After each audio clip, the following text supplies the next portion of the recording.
Sevgili dostlar, dünyayla alakam yok. Onun için bugün varız, yarın yoğuz. Bir ayağım değil, iki ayağı çukurda olan bir insanım. Ama doluyum, aşıklıkta doluyum. Özellikle Sayın Başkanım teşekkür ediyorum. Benim gibi, Cingen Karısı gibi bir adam buraya çağırdığınız için. Yarım saatlik sürem var, fazla uzatmayayım. Bunu neye söyledim? Dua edeceğim. Ula sazlı dua olur mu? Olur, olur, olur. Bu sazla, Ozan'ın sazıyla olur. Hele bir dinleyin bakalım.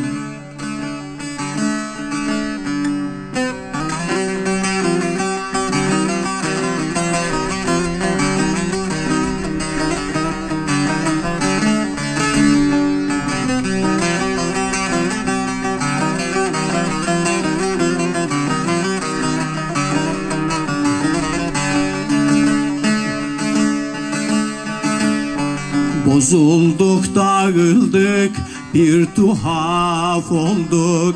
Edep ver, haya ver, arlık ver ya Rab. Bozulduk, dağıldık, bir tuhaf olduk. Edep ver, haya ver, arlık ver ya Rab. Yıllar yılı ne hallere bak geldik. Kendimize döndür, varlık ver ya Rab.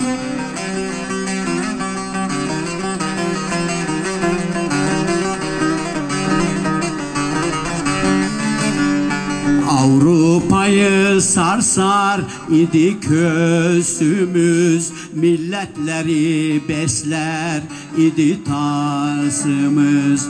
Üç kıtada güçlü idi sesimiz, kendimize döndür, gürlük ver ya Rab. Üç kıtada güçlü idi sesimiz, kendimize döndür, gürlük ver ya Rab.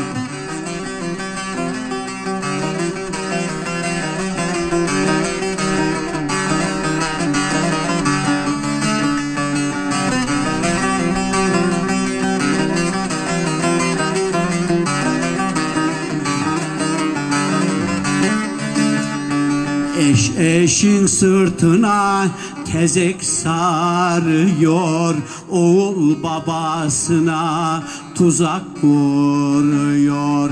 Kardeş kardeşine uzak duruyor.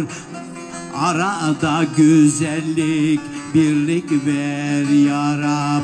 Kardeş kardeşine uzak duruyor. Arada güzellik, birlik ver ya Rab.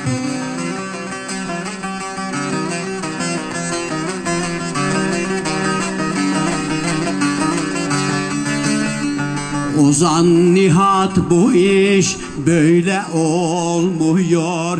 Komşu komşusuna gidip gelmiyor. Akrabalar birbirini bilmiyor. Kardeşlik, yakınlık, birlik ver ya Rab. Kardeş kardeşine gidip gelmiyor. Kardeşlik, yakınlık, birlik ver ya Rab.